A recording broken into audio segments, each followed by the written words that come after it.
नमस्कार। अंतर्राष्ट्रीय खबरों के हमारे इस खास कार्यक्रम में आपका स्वागत है। मैं हूं चंद्रशेखर जोशी। इस कार्यक्रम में हम आपको इस वक्त की बड़ी अंतर्राष्ट्रीय खबरें बताते हैं, साथ ही दो बड़ी खबरों पर अपने विशेषज्ञ मेहमान के साथ चर्चा भी करते हैं।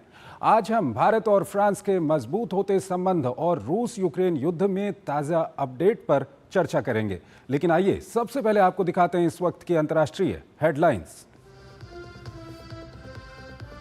फ्रांस की सफल यात्रा पूरी कर अमेरिका रवाना हुए पीएम मोदी। राष्ट्रपति मैक्रों ने एयरपोर्ट पर दी विदाई। राष्ट्रपति डोनाल्ड ट्रंप के साथ द्विपक्षीय बैठक में आपसी रिश्तों की मजबूती पर होगी बातचीत।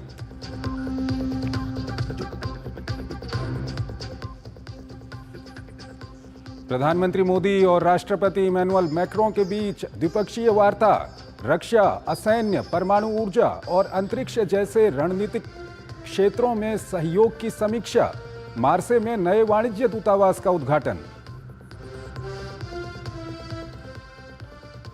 कतर और मिस्र ने संघर्ष विराम को बरकरार रखने के लिए तेज की कोशिश। काहिरा पहुंचा हमास का प्रतिनिधिमंडल। उल्लंघन का आरोप लगाकर हमास ने रोकी बंधकों की रिहाई। ट्रंप ने शनिवार तक का दिया है समय।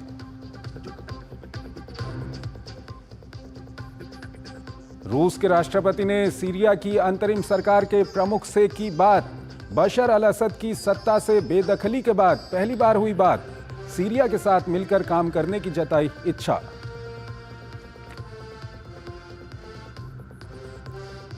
नहीं थम रहा है रूस यूक्रेन युद्ध। कीव पर रूसी सेना का ताबड़तोड़ हमला। राष्ट्रपति जेलेंस्की के नरम पड़े तेवर।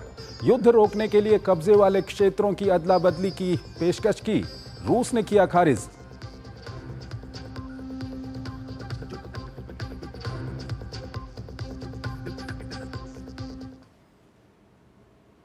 और आइए आपको पहली खबर की ओर लिए चलते हैं। पीएम मोदी की फ्रांस की यात्रा खत्म हो गई है। इस यात्रा के दौरान भारत और फ्रांस के संबंधों की मजबूती ने एक नई इबारत लिखी है। वहीं पीएम मोदी फ्रांस के शहर मार्से में उन 10,000 भारतीय शहीद सैनिकों को श्रद्धांजलि अर्पित करने पहुंचे जो 1914 में फ्रांस की रक्षा के लिए लड़े थे। मार्से का एक कनेक्शन महान स्वतंत्रता सेनानी वीर सावरकर से भी है। ये रिपोर्ट देखिए। भारत की स्वतंत्रता में विशेष महत्व रखने वाला फ्रांस का शहर मार्से, जिसकी सरजमीन भारतीय वीर सपूतों की गौरव गाथा की आज भी गवाही देती है। सैकड़ों भारतीय शहीदों के स्मारक इस बात के सबूत है कि अपनी मातृभूमि से हजारों मील दूर मानवता की रक्षा के लिए कैसे उन्होंने अपने प्राण न्यौछावर कर दिए।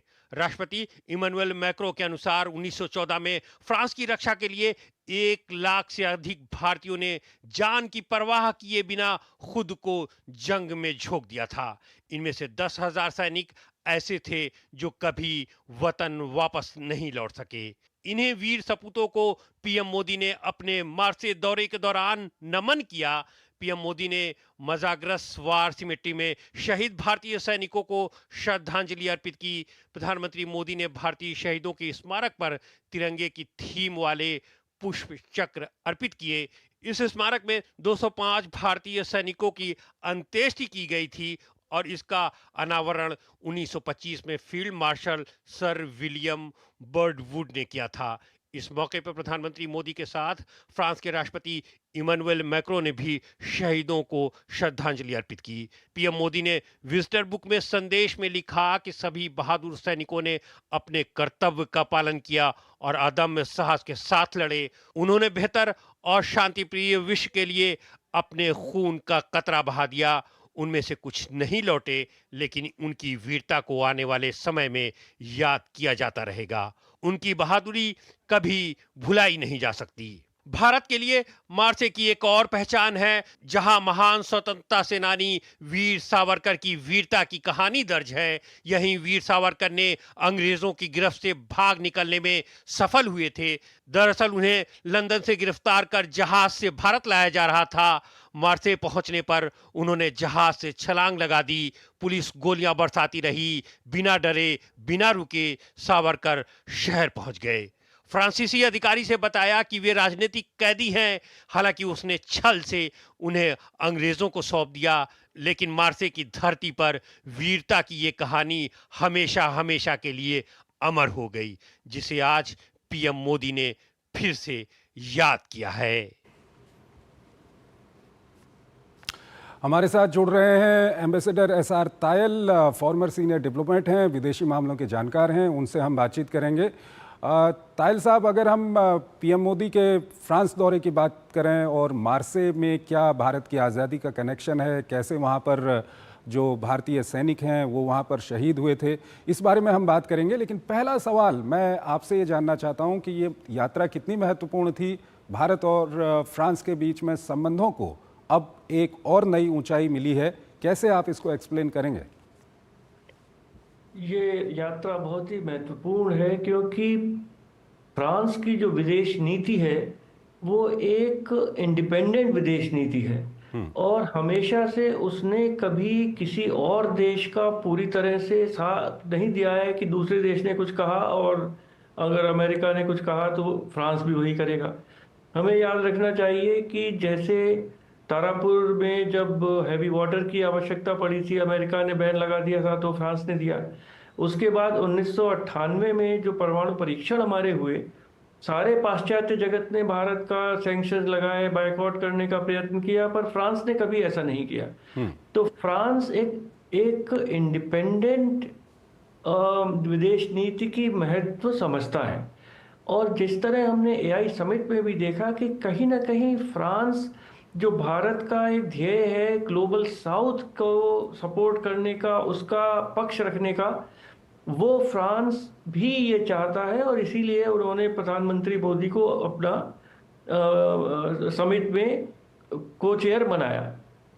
आप इंटरनेशनल सोलर अलायंस देख लीजिए, तो मैं समझता हूँ कि विश्व के पटल पर फ्रांस और भारत का साथ आना, सहयोग करना, ये भारत के लिए तो महत्वपूर्ण है ही, पूरे ग्लोबल साउथ के लिए बहुत महत्वपूर्ण है। अगर हम बायलैटरल रिलेशंस की तरफ जाएं तो देखिए, चाहे वो मिराज हो, तब से अब रफाल, इस समय हमारी भारतीय वायुसेना की बैकबोन इस समय रफाल है। और जो परमाणु ऊर्जा की जो बात हो रही है उसमें जैतापुर का तो है ही एक बहुत बड़ा न्यूक्लियर पावर स्टेशन, पर जो मॉड्यूलर पावर, न्यूक्लियर पावर, उनकी जो बात हो रही है उस वही भविष्य है। क्योंकि आर्टिफिशियल इंटेलिजेंस में भी भारत और फ्रांस साथ काम करेंगे, उसके लिए सर्वर्स वगैरह के लिए बहुत अधिक ऊर्जा की आवश्यकता होती है, जो शायद ये मॉड्यूलर पावर स्टेशन से ही आ सकती है। उसके बाद आप हेल्थ की तरफ देखें, उसमें भी आगे देखा, दोनों देश मिलकर भविष्य की तरफ देख रहे हैं। चाहे वो आर्टिफिशियल इंटेलिजेंस हो, उस पर एक डिक्लेरेशन हुआ है, उसमें देखिए बहुत ही एक महत्वपूर्ण मुद्दा है जिसमें भारत और फ्रांस साथ है। जैसा प्रधानमंत्री ने अपने वक्तव्य में भी कहा समिट में कि आर्टिफिशियल इंटेलिजेंस में भविष्य है, वो ओपन सोर्स होना चाहिए जी। वो हर एक को एक्सेसिबल होना चाहिए, वो पूरे ग्लोबल साउथ के लिए इंक्लूसिव होना चाहिए। उसमें कुछ और देशों की जो प्राइवेट कंपनियां हैं उनका नजरिया अलग है, वो इससे अपना प्रॉफिट कमाना चाहती हैं, जबकि भारत और फ्रांस का नजरिया अलग है। तो आप हेल्थ की तरफ देखें, न्यूक्लियर एनर्जी की तरफ देखें, आर्टिफिशियल इंटेलिजेंस की तरफ देखें, ये सब, इन सब मामलों में जो भविष्य की तरफ एक रास्ता खोल रहे हैं, भारत और फ्रांस साथ है। और मरसाई में तो जिस तरह पूरे वक्त राष्ट्रपति मैक्रोन हमारे प्रधानमंत्री के साथ रहे, वो हमारा नया कॉन्सुलेट जो खुला वहाँ भी साथ रहे। ये जैसा आपने अभी दर्शकों को दिखाया कि जिस तरह 10,000 हमारे देश के, ठीक है सर, इस बारे में अभी हम बात करेंगे। उससे पहले आपसे मैं ये जानना चाहूँगा कि अगर परमाणु ऊर्जा में सहयोग की हम बात करें और साथ ही साथ सामरिक क्षेत्र में सहयोग की बात करें, तो भारत और फ्रांस के बीच में इस क्षेत्र के संबंधों, और खासकर प्रधानमंत्री ने वहाँ पर CEO फोरम को भी संबोधित किया, तो व्यापार और निवेश की भी अगर हम बात करें तो ये कितने महत्वपूर्ण इसको लेकर के दोनों देशों के संबंध हैं? देखिए, ये भी बहुत महत्वपूर्ण है। फ्रांस की पनडुब्बी स्कॉर्पिन भारत में 5 बन चुकी हैं। और मैरीटाइम एरिया में मरसाई में जो जो हम काउंसलेट खोल रहे हैं, मेरा लगता है कि इसका एक बहुत ही बड़ा उसके पीछे ये एक सोच है कि मरसाई पूरा जो व्यापार है, सामरिक व्यापार, उसका केंद्र है यूरोप में और फ्रांस में। तो वहाँ अगर भारत की वहाँ प्रेजेंस होगी तो उससे भारत को एक दिशा मिलेगी कि किस तरह भारत भी सामरिक देख और क्षेत्र में और आगे बढ़ सके और फ्रांस के साथ और सहयोग कर सके। तो और उनका भारत में निवेश भी फ्रेंच कंपनियों का काफ़ी है और अधिक होना भी चाहिए, और उसके लिए रास्ता खुल रहा है। हमारे विदेश मंत्री ने भी वहाँ बिजनेस समिट में उन्होंने अपने विचार रखे और न्योता दिया सब फ्रांस की कंपनियों को कि भारत में आए, निवेश करें।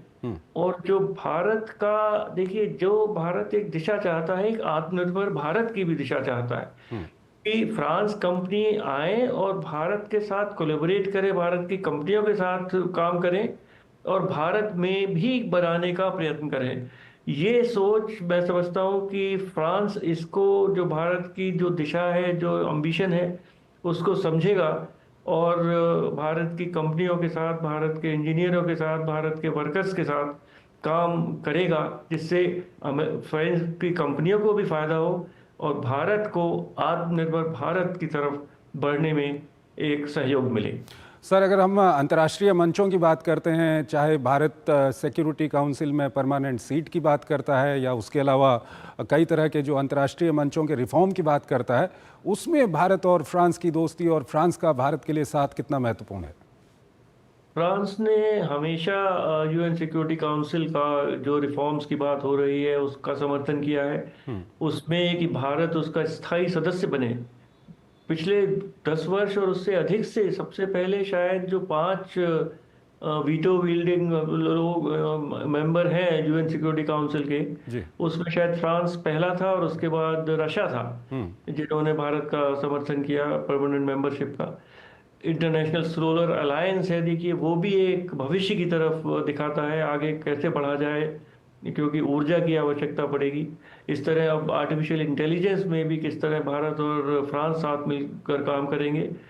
और देखें कि अगर जिस तरह राष्ट्रपति ट्रंप कुछ नीतियां बदल रहे हैं और एक नई दिशा अमेरिका की विदेश नीति को दे रहे हैं, WHO से वो अलग हो गए, क्लाइमेट चेंज से अलग हो गए, तो शायद यूरोप की और जो डेवलपिंग कंट्रीज हैं, भारत हैं, इनकी जिम्मेदारी कुछ अधिक बढ़ जाती है और कि साथ साथ मिलकर काम करें और जो समस्याएं पूरे विश्व के साथ सामने हैं वो, उसमें अगर भारत और यूरोपियन यूनियन, फ्रांस, ये मिलकर काम करेंगे, मैं समझता हूं कि उन सब समस्याओं का समाधान ढूंढने में अधिक आसानी होगी और एक इस तरह का समाधान ढूंढा जाएगा जिसमें कि ग्लोबल साउथ के जो हित हैं उनको कोई नुकसान न पहुंचे। सर, एक और यहाँ पर सवाल आता है कि भारत और फ्रांस के संबंध काफ़ी अच्छे हैं, काफ़ी मजबूत हो रहे हैं, लेकिन पीएम मोदी की एक पर्सनल बॉन्डिंग होती है विभिन्न देशों के नेताओं के साथ, और प्रेसिडेंट मैक्रों की हम बात करें तो किस तरह की इस बॉन्डिंग को आप किस तरह से देखते हैं? खुद जो प्रेसिडेंट मैक्रो हैं वो पीएम मोदी को विदाई देने के लिए एयरपोर्ट तक आए, कैसे आप इसको देखते हैं? बहुत ही अच्छी पर्सनल केमिस्ट्री है। जैसे कि इंटरनेशनल सोलर अलायंस में भारत प्रधानमंत्री मोदी ने राष्ट्रपति मैक्रोन को को चेयर बनाया था और उनको न्योता दिया था, और अब कई पिछले 5-6 साल से बहुत मुलाकातें दोनों नेताओं में हो चुकी हैं, क्योंकि मैं समझता हूँ कहीं ना कहीं जो विश्व की तरफ देखने का जो नजरिया है वो प्रधानमंत्री मोदी और राष्ट्रपति मैक्रोन का बहुत मिलता है कि हमारा देश भी आगे बढ़े और दुनिया भी आगे बढ़े और दुनिया का ग्लोबल साउथ भी आगे बढ़े। मैं समझता हूँ कि केवल अपनी तरफ हम ना भारत प्रधानमंत्री हमारे देखते हैं, ना राष्ट्रपति मैक्रोन देखते हैं, इसलिए दोनों में एक एम्पैथी कहिए, एक दूसरे को समझ के और साथ चलने का एक इनका परिप्रेक्ष्य है। और इस तरह एक केमिस्ट्री जिसको कहते हैं, ठीक है, वो ठीक दोनों है सर। नेताओं के और बीच में एक बहुत ही जो अच्छी अंतिम सवाल मैं आपके सामने रखना चाह रहा हूँ वो मार्से को लेकर के है। मार्से में शहीद सैनिकों की वहाँ पर यादें हैं, इसके अलावा वीर सावरकर से भी वो जगह जुड़ी हुई है। इसको आप हमारे दर्शकों को किस तरह से बताना चाहेंगे? देखिए, मार्साई हमेशा से वहाँ फ्रांस का जो पूरा सबसे बड़ा पोर्ट है, व्यापार सबसे अधिक वहाँ से होता है, पर भारत के और भारतीयों की नज़र में वो इतना नहीं था। अब वहाँ नई कॉन्सुलेट भी खुल रही है, और जो वहाँ बहुत बड़ी वॉर सेमेट्री है प्रथम विश्व युद्ध की, उसमें 1 लाख भारत के सैनिक, ब्रिटिश, उस समय ब्रिटिश आर्मी के थे वो, तो वहाँ गए थे और फ्रांस जर्मनी के साथ लड़े थे, फ्रांस की तरफ से, अलाइज की तरफ से, और 10,000 उनमें से वापस नहीं आए। तो प्रधानमंत्री और राष्ट्रपति मैक्रोन दोनों उस वॉर सेमेट्री में गए और उन श्रद्धांजलि उन्होंने भारत के वीरों को दी, जिन्होंने विश्व की शांति के लिए और फ्रांस के लिए वीरगति प्राप्त की।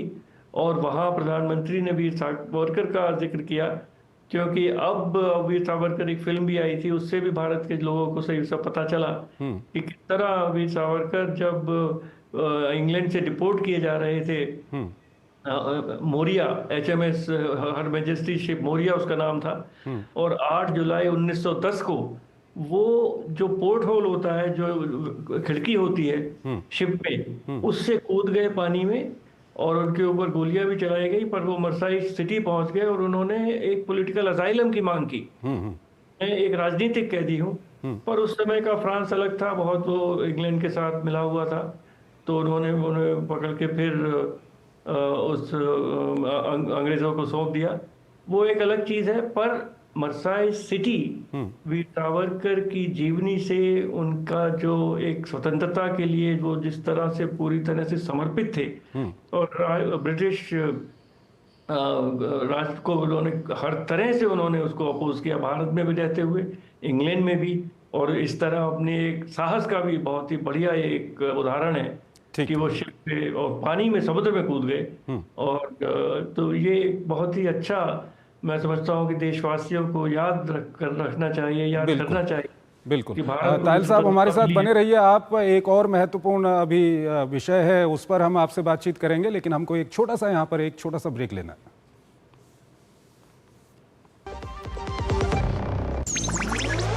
डिजिटल बैंकिंग का है जमाना, टाइम है बचाना। डिजिटल बैंकिंग है आसान, करो चाहे कोई भुगतान, एनी टाइम एनीवेयर, सेफ है, फास्ट है, हर पेमेंट उंगलियों पे सेट है। लेन देन के हैं ऑप्शंस कई, IMPS, NEFT, UPI भी। 24 घंटे करते ये काम, पेमेंट आसान और रहे आराम। RBI कहता है जानकार बनिए, सतर्क रहिए। गोल्डी मसाले के 100 ग्राम के स्पेशल पैक्स में फ्रेशनेस लॉक है। ऐसे गोल्डी मसाले जहां जाएं रिश्ते बनाएं। स्वागत है आपका ब्रेक के बाद। रूस और यूक्रेन के बीच युद्ध जस का तस बना हुआ है, लेकिन अमेरिका में ट्रंप की सरकार आने के बाद युद्ध विराम की कोशिशें तेज हो गई हैं। युद्ध विराम को लेकर दोनों पक्षों की ओर से तरह तरह के बयान भी आ रहे हैं। हालांकि अभी तक इस दिशा में कोई सफलता मिलती नहीं दिखती, लेकिन रूस और अमेरिका के बीच संबंधों में आ रही नरमी आने वाले दिनों में कोई सकारात्मक परिणाम ला सकती है। ये रिपोर्ट देखिए। करीब 3 साल बाद भी यूक्रेन रूस संघर्ष जस का तस जारी है, लेकिन पिछले कुछ दिनों से कूटनीतिक बयानबाजी के बीच शांति प्रक्रिया की सुगबुगाहट तेज होने लगी है, क्योंकि अमेरिकी राष्ट्रपति चुनाव के बाद ट्रंप की सक्रियता ने संघर्ष समाप्त होने की उम्मीद जगा दी। हालांकि एक दिन पहले ज़ेलेंस्की के कब्जे वाले क्षेत्र की अदला बदली के प्रस्ताव को क्रेमलिन ने खारिज करते हुए कीव पर मिसाइलों और ड्रोन की बौछार कर दी, जिसमें एक नागरिक की मौत हो गई। दरअसल यूक्रेन के राष्ट्रपति 6 महीने पहले कब्जाए कुर्स्क को वापस कर ट्रंप की योजना को अमल में लाना चाहते हैं, ताकि यूक्रेन की अखंडता पर बिना आंच आए संघर्ष खत्म हो जाए। साक्षात्कार के दौरान ज़ेलेंस्की ने रूस के कुर्स्क क्षेत्र के हिस्सों को पूर्वी और दक्षिणी यूक्रेन में रूसी नियंत्रित क्षेत्र से बदलने का सुझाव दिया था। क्रेमलिन प्रवक्ता दिमित्री पेस्कोव के मुताबिक रूस ने कभी भी अपने क्षेत्र की अदला बदली के विषय पर न तो चर्चा की है और न ही आगे करेगा। रूस यूक्रेन के बीच जारी संघर्ष खत्म करने की कवायद म्यूनिख सुरक्षा सम्मेलन के दौरान भी होने की संभावना है, क्योंकि इसी सम्मेलन में अमेरिकी उपराष्ट्रपति जेडी वेंस की यूक्रेन के राष्ट्रपति ज़ेलेंस्की से होगी मुलाकात, जिसमें संघर्ष खत्म करने के प्रारूप पर चर्चा हो सकती है। डोनाल्ड ट्रंप के विशेष दूत कीथ केलॉग, जो सुरक्षा सम्मेलन में शामिल होंगे, उन्हें संघर्ष रोकने के लिए प्रस्ताव तैयार करने का काम सौंपा गया है। अमेरिकी प्रतिनिधिमंडल से चर्चा के बाद ज़ेलेंस्की अमेरिकी राष्ट्रपति ट्रंप के साथ युद्ध खत्म करने के विकल्पों पर चर्चा कर सकते हैं। म्यूनिख सुरक्षा सम्मेलन की अहमियत का अंदाजा इसी बात से लगाया जा सकता है कि अमेरिका बैठक से पहले यूरोपीय देशों से भी युद्ध रुकवाने को लेकर चर्चा कर रहा है। बहरहाल अमेरिका और रूस के बीच पिछले 4 वर्ष से जारी तल्खी वक्त के बीतने के साथ कम होती दिख रही है। रूस द्वारा अमेरिकी शिक्षक मार्क फोगेल को रिहा करना दोनों देशों के बीच कूटनीतिक नरमी का संकेत दिखाता है, जो यूक्रेन में युद्ध समाप्त करने के लिए बातचीत को बढ़ावा दे सकता है।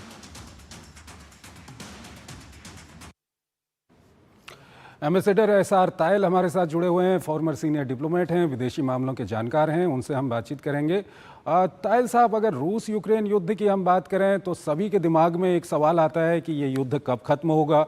और हाल के दिनों की हम बात करें तो अमेरिका में डोनाल्ड ट्रंप के आ जाने के बाद ये लग रहा था कि अब इस दिशा में बातचीत होगी, तो कुछ हलचलें भी हुई हैं। और पिछले 2-3 दिन की हम बात करें तो न्यूयॉर्क टाइम्स की ओर से रिपोर्ट किया गया कि डोनाल्ड ट्रंप और व्लादिमीर पुतिन के बीच में बातचीत हुई है, जिसको क्रेमलिन ने न खारिज किया न उसका समर्थन किया। उसके बाद अगला बयान ज़ेलेंस्की की तरफ से आता है, वो कहते हैं कि जो कब्जे वाले इलाके हैं, जब से युद्ध शुरू हुआ, जिसने जिसका देश में जितना कब्जा किया है उसको वो छोड़ दें तो ये युद्ध विराम हो सकता है, लेकिन रूस ने इसको बिल्कुल मना कर दिया। तो क्या कुछ कहेंगे आप, ये युद्ध कब खत्म होगा और इसके लिए क्या कोशिशें गंभीरता से चल रही हैं? अगर चल रही हैं तो वो किस तरह की कोशिशें हैं? देखिए, अगर आप राष्ट्रपति ट्रंप के बयान देखें जब वो राष्ट्रपति नहीं थे तब के और उसके बाद भी उसमें 2-3 चीज़ें बड़ी क्लियर हैं। उन्होंने कहा है कि यूक्रेन ये युद्ध नहीं जीत सकता क्योंकि यूक्रेन कमज़ोर पार्टी है, एक चीज़। दूसरा, अमेरिका $300 बिलियन खर्च कर चुका है यूक्रेन के ऊपर, और अगर ये युद्ध जारी रहता है तो ये यूरोपियन लड़ाई है, तो यूरोप के देशों को अधिक खर्च करना चाहिए। आज आपकी जो रिपोर्ट ये बनी है उसके बाद उनके पीटर हेग्सेथ जो रक्षा सचिव हैं, उनका बहुत ही एक इम्पोर्टेंट बयान उन्होंने ब्रसेल्स में दिया है। वहाँ यूक्रेन डिफेंस कॉन्टैक्ट ग्रुप, जिसमें 40 देशों के यूरोपियन देशों के नेता थे, और उन्होंने बहुत ही इम्पोर्टेंट 3-4 बिंदु कहे हैं। एक, उन्होंने कहा कि प्री 2014 से पहले के जो बॉर्डर्स हैं वहां वापस चले जाएं, ये एक अनरियलिस्टिक एम्बिशन है। 2014 में हमें याद रखना चाहिए रूस ने क्रीमिया को ले लिया था। बिल्कुल। दूसरा, उन्होंने ये कहा है कि नेटो मेंबरशिप के यूक्रेन नेटो का मेंबर हो जाएगा, ये एक नेगोशिएटेड सॉल्यूशन से ये संभव नहीं है। तीसरा, उन्होंने ये कहा कि जो अगर लड़ाई चलती रहती है तो यूरोप के लोगों को, यूरोप के देशों को सब ओवरवेलमिंग, सबसे अधिक उन्हीं को फाइनेंस करना पड़ेगा। वो ये नहीं कह रहे कि भाई यूक्रेन अब सरेंडर कर दे, पर आप यूरोपियन लड़ाई है तो आप उसको फाइनेंस करिए। उनका ये है कि अमेरिका $300 बिलियन खर्च कर चुका है, तो वो अब और खर्च करने के रास्ते में नहीं है। और चौथी बात उन्होंने ये कही कि अगर कोई वहाँ युद्ध विराम होता है और सिक्योरिटी के लिए कुछ यूरोपियन फोर्सेस वहाँ रहनी चाहिए, पर वो यूरोपियन फोर्सेस होंगी, वो नेटो फोर्सेस नहीं होंगी। तो अगर उस पर रशिया, जो उसका मतलब ये है कि रशिया और उन यूरोपियन फोर्सेस में लड़ाई होती है तो ऑटोमेटिकली रूस वहां सामने नहीं आएगा। ये एक बहुत ही इम्पोर्टेंट वक्तव्य रक्षा सचिव अमेरिका ने दिया है, तो ये दिखाता है, जो कि भारत में बहुत लोग शुरू से मानते थे कि यूरोप में नाटो ने और शायद प्रेसिडेंट बाइडेन के एडवाइजर्स ने बड़ी गलत सलाह यूक्रेन को दी कि वो नेटो के मेंबर हो जाए, और अब रूप ऐसा ही लगता है कि अमेरिका यूक्रेन का नेटो मेंबरशिप का समर्थन नहीं करेगा। तो एक रूपरेखा निकल रही है, जिस तरह से युद्ध विराम तो मैं नहीं कहूंगा, पर शायद कोई पॉज लड़ाई में हो, अब यूरोपियन दो चलिए देशों के ये थोड़ी देर के लिए मान लेते हैं कि नेटो का मेंबर यूक्रेन नहीं बनेगा, लेकिन जिस डोनियास्क और लुगांस्क को लेकर के जिस तरह से रूस ने वहाँ पर कदम उठाए, दोनों इलाकों को अपने में मिला लिया, उसके बाद वहाँ पर सरकारें भी गठित कर दी, तो ये क्या फिर ये वापस रूस वहाँ से हटेगा तो नहीं? तो क्या कुछ इसका क्या कुछ सॉल्यूशन हो सकता? नहीं, मैं समझता हूँ, देखिए रूस अब बिल्कुल पीछे नहीं हटेगा। थोड़ा बहुत वो एडजस्टमेंट कर लेगा तो कर लेगा। उन्होंने, जैसा आपने कहा, अपने कॉन्स्टिट्यूशन में अमेंड करके इन सब जगहों को, लुगांस वगैरह 30% यूक्रेन का उनके पास है, तो उसको अपने देश में शामिल कर लिया है। मैं तो इस समय समझता हूँ कि यूक्रेन का हाथ बहुत कमज़ोर है, क्योंकि रूस, यूक्रेन में भी रूस थोड़ा थोड़ा धीरे धीरे करके आगे बढ़ रहा है।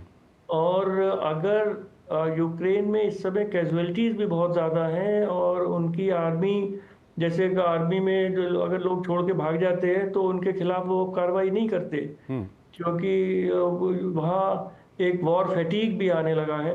यूक्रेन में इलेक्शंस भी ओवर ड्यू हैं, और बहुत सारी चीज़ें हो रही हैं। पर मुझे लगता है कि यूक्रेन के पक्ष में इस समय दिशा नहीं है।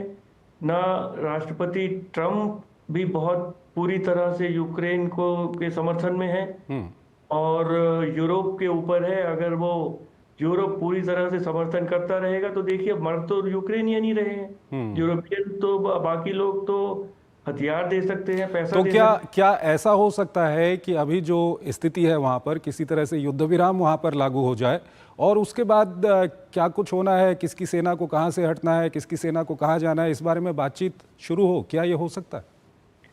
संभव है, पर मैं समझता हूँ कि अगर युद्ध विराम या पॉज या कुछ भी होगा तो किसी न किसी रूप में इसको रशिया की जीत ही समझा जाएगा। क्योंकि थोड़ी बहुत जगह से थोड़ा जिसको कहते हैं कि मुंह दिखाने के लिए या फेस सेविंग के लिए शायद रूस थोड़ा सा पीछे हट जाए, पर मुझे बिल्कुल नहीं लगता है कि क्रीमिया और काफ़ी जगह से रूस पीछे हटेगा।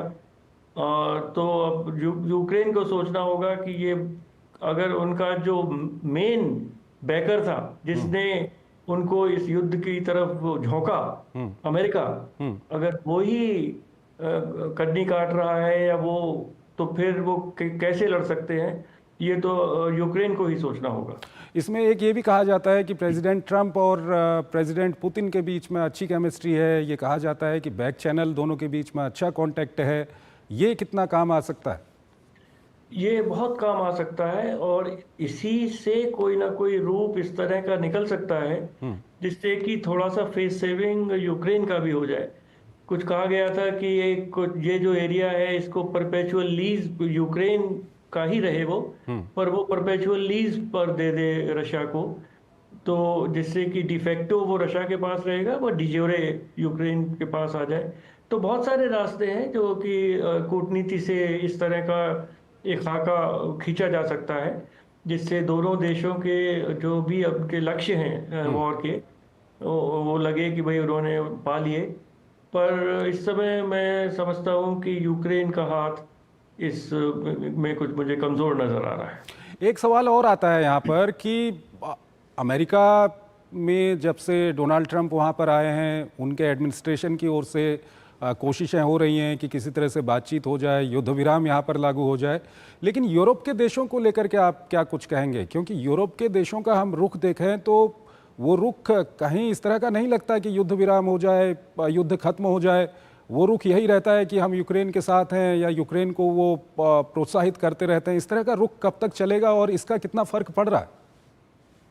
देखिए, अभी तक तो रुख यूरोप का ये है, और बाइडेन एडमिनिस्ट्रेशन तक भी अमेरिका का भी यही रुख था बिल्कुल यूक्रेन से, कि आप लड़ते रहिए और हम आपको जितना आपको असला चाहिए या आपको फाइनेंसेस चाहिए हम देंगे। पर अगर अमेरिका, जिसने $65 बिलियन तो बड़ा डायरेक्टली बाइडेन एडमिनिस्ट्रेशन ने ट्रांसफर किया है, आर्म्स वगैरह, राष्ट्रपति ट्रंप ने $300 बिलियन की फिगर कोट की है कि साहब $300 बिलियन हम आज तक दे चुके हैं। तो यूरोप अगर अमेरिका को रिप्लेस करने के लिए तैयार है, सक्षम है, उसके पास इतना पैसा है और इतना असला है कि वो यूक्रेन को सप्लाई करता रहे, तब तो ये लड़ाई चलती रहेगी। और यूरोप और यूक्रेन को ये सोचना है कि ये कब तक लड़ेंगे, क्योंकि मैं नहीं समझता कि बिना अमेरिका की एक्टिव सपोर्ट के, मदद के, वो रशिया को हरा सकते हैं। मतलब ये तो सपने वाली बात है। जो भी द्वितीय विश्व युद्ध में, प्रथम विश्व युद्ध में यूरोप तो हिटलर को ना हरा पाए जब तक अमेरिका नहीं आया। पूरा यूरोप मिलके ना प्रथम विश्व युद्ध में ना द्वितीय विश्व युद्ध में हिटलर को नहीं। और रशिया तो बहुत बड़ा, जर्मनी से 10 गुना बड़ा तो एरिया है उसका। बिल्कुल। तो सबको बड़ा, मैं समझता हूँ कि राष्ट्रपति ट्रम्प एक रियलिस्टिक सॉल्यूशन की तरफ बढ़ रहे हैं। और अब ये तो प्रेसिडेंट जेलेंस्की की और उनकी गलती है कि वो अमेरिका के शह पे और रूस से लड़ने के लिए तैयार हो गए। तो गलती तो पूरी की पूरी मैं तो यूक्रेनियन लीडरशिप की ही मानूंगा। और अमेरिका, हर देश अपना भविष्य देखता है। अब जो अमेरिका अब देख रहा है कि भाई हम क्यों, तो हमने $300 बिलियन खर्च कर दिए, कब तक खर्च करेंगे। देखिए, ये याद रखिए कि प्रेसिडेंट ट्रम्प अफगानिस्तान से उन्होंने विड्रॉ कर लिया था। जैसे ही उन्हें लगा कि अफगान तो लड़ नहीं रहा और अमेरिका कब तक लड़ेगा, तो उन्होंने दोहा में एकदम तालिबान से समझौता कर लिया कि भाई हम जा रहे हैं, अब जो चाहे करो आप। और बाइडेन साहब ने उस समझौते को फॉलो किया है। वो वहां पे उन्होंने उस समझौते को नकारा नहीं। तो प्रेसिडेंट ट्रम्प ने ये समझ लिया है कि यूक्रेन रूस को नहीं हरा सकता। ठीक है। इस सब के बीच एक सवाल ये भी आता है एम्बेसडर तायल, एक तरफ जब हम कहते हैं कि यूक्रेन की हालत ख़राब हो रही है, यूक्रेन वॉर फटीग झेल रहा है, रूस को लेकर के क्या कुछ कहेंगे आप? क्या रूस को वॉर फटीग नहीं है, या रूस की आर्थिक स्थिति वहाँ पर इस युद्ध के कारण डामाडोल नहीं हो रही है? रूस कहीं ना कहीं अलग थलग नहीं पड़ रहा है दुनिया में? तो रूस के ऊपर कितना दबाव है कि ये युद्ध किसी तरह से खत्म हो? रूस में वॉर फटीग बहुत है। रूस से मिलियन से ज्यादा लोग सेंट्रल एशिया में और देशों में यंग लोग चले गए हैं, उज्बेकिस्तान, कजाकिस्तान, वहां से भाग के, जिससे कि ड्राफ्ट ना हो जाए। और प्रेसिडेंट पुतिन को बिल्कुल पता है कि मरे बहुत है वहां रशियंस, तो उनके वो नंबर देते नहीं। वहां पे सुना है कि मतलब पब्लिकली फ्यूनरल भी नहीं होने देते हैं, जिससे जनता को पता ही ना चले कितने रूसी मरे।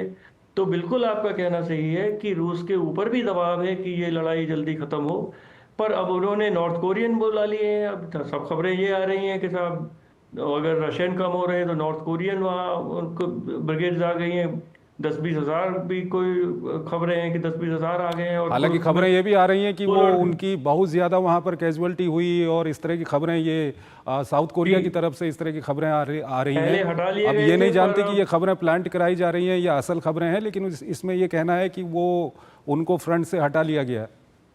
पर देखिए, रशिया के भी जो फौजें हैं वो डिमोटिवेटेड हैं, क्योंकि वो यूक्रेन जैसे अमेरिकन थे। देखिए, वियतनाम वॉर में वो वियतनाम में झोंक दिए गए, पर उनका दिल लड़ाई में नहीं था उसमें। इसी तरह जो भी खबरें आ रही हैं जहां से भी कि रशियन फौजें जो यूक्रेन में लड़ रही हैं, उनका दिल इस लड़ाई में नहीं है। वो अपने देश के लिए नहीं लड़ रही। यूक्रेनियन अपने देश के लिए लड़ रहा है, यूक्रेनियन मरने के लिए तैयार है। पर रशिया का जो फौजी है वहां पे, वो तो किसी तरह अपना टाइम काट रहा है। और इसीलिए हम देख रहे हैं कि इतना बड़ा देश है रशिया, और वो बहुत ही यूक्रेन और उनका बराबर का युद्ध चल रहा है। तो बिल्कुल आपका कहना सही है कि रशिया में भी देखिए, वो तो डिक्टेटरशिप है वहाँ, हम सब जानते ही हैं। तो कोई भी एक शब्द भी कहता है वॉर के खिलाफ तो यूक्रेन में भी उसको जेल हो जाती है और रशिया में भी जेल हो जाती है। तो जनता क्या सोच रही है, क्या कह रही है, ये तो कहना बड़ा मुश्किल होता है। पर अगर इतने लोग वहां मर रहे हैं तो बहुत ही स्वाभाविक है कि वहां की जनता में उसके खिलाफ रोष होगा। और राष्ट्रपति पुतिन उसके वाकिफ होंगे, उसको जानते होंगे। तो वो भी चाहेंगे कि ये युद्ध विराम जल्दी से जल्दी हो। और इसी बेसिस पर मेरे ख्याल से प्रेसिडेंट ट्रम्प दोनों पक्षों को पहले तो एक कुछ बातचीत शुरू करवाने का प्रयत्न करेंगे और कुछ रूपरेखा ऐसा निकालेंगे जिससे रूस और यूक्रेन दोनों ये क्लेम कर सकें कि भाई ये एक अच्छा समझौता है।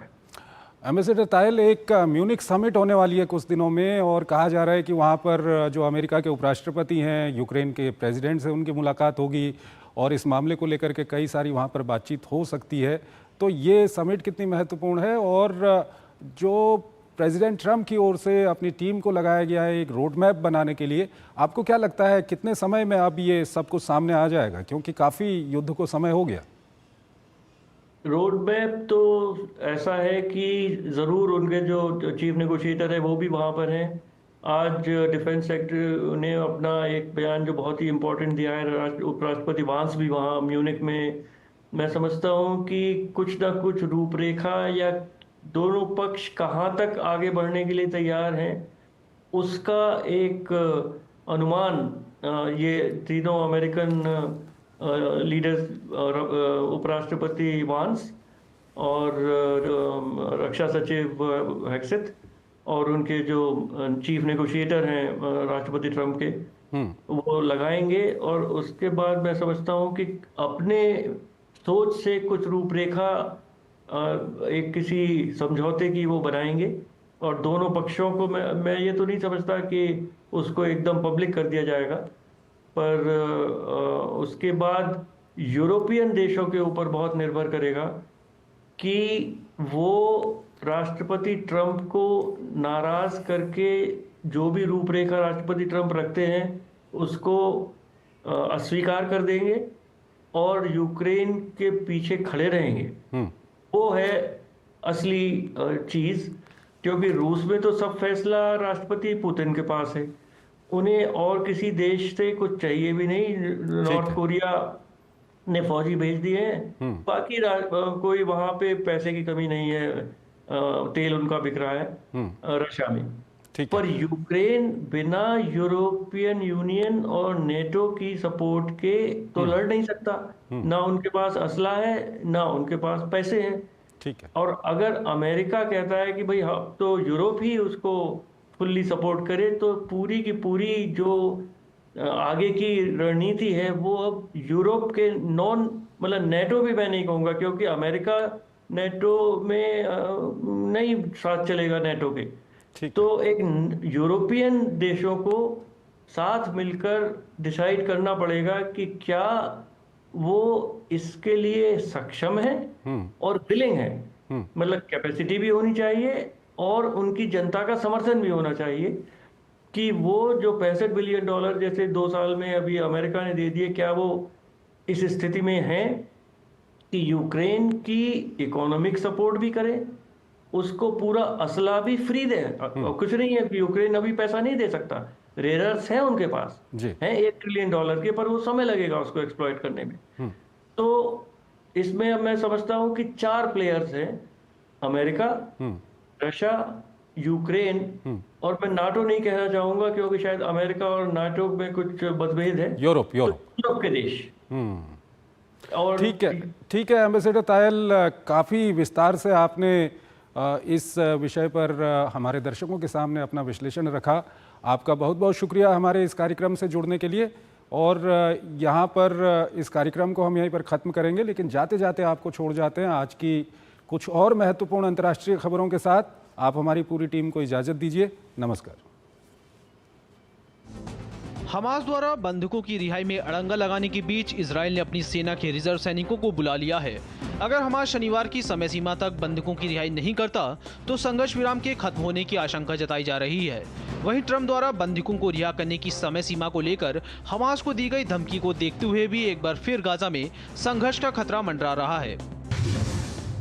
ग्रीस की संसद ने कॉन्स्टेंटाइन टेसोलस को देश के राष्ट्रपति के रूप में चुना है। प्रधानमंत्री किरियाकोस मित्सोटाकिस के प्रमुख सहयोगी टेसोलस ने 300 सीटों वाली संसद में बुधवार को हुए मतदान में 160 सांसदों का समर्थन हासिल किया। कॉन्स्टेंटाइन टेसोलस ग्रीस की पहली महिला राष्ट्रपति कतेरिना सकेलारोपोलो की जगह लेंगी, जिनका 5 साल का कार्यकाल मार्च में समाप्त हो रहा है।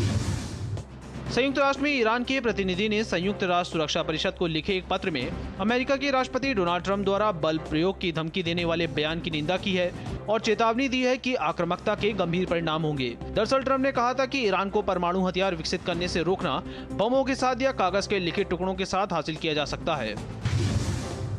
लीबिया के कैबिनेट मामलों के राज्य मंत्री अदेल जुमा राजधानी त्रिपोली गोलीबारी में घायल हो गए हैं। बताया जा रहा है कि त्रिपोली में अज्ञात बंदूकधारियों ने जुमा के वाहन पर गोलीबारी की। इस घटना में उनके पैर में गोली लग गई। हमले के बाद जुमा को आपातकालीन सर्जरी के लिए अस्पताल ले जाया गया। पिछले महीने राष्ट्रपति डोनाल्ड ट्रंप के पदभार संभालने के बाद अपने पहले मिशन के तहत इस सप्ताह अमेरिकी नौसेना के 2 जहाज संवेदनशील ताइवान जलडमरू मध्य से होकर गुजरे, जिस पर चीन ने नाराजगी जताते हुए कहा कि इस मिशन से सुरक्षा जोखिम बढ़ गया है। आपको बता दें कि अमेरिकी नौसेना कभी कभी मित्र देशों के जहाजों के साथ महीने में लगभग एक बार जलडमरू मध्य को पार करती है। चीन इस रणनीतिक जलमार्ग को अपना बताता रहा है।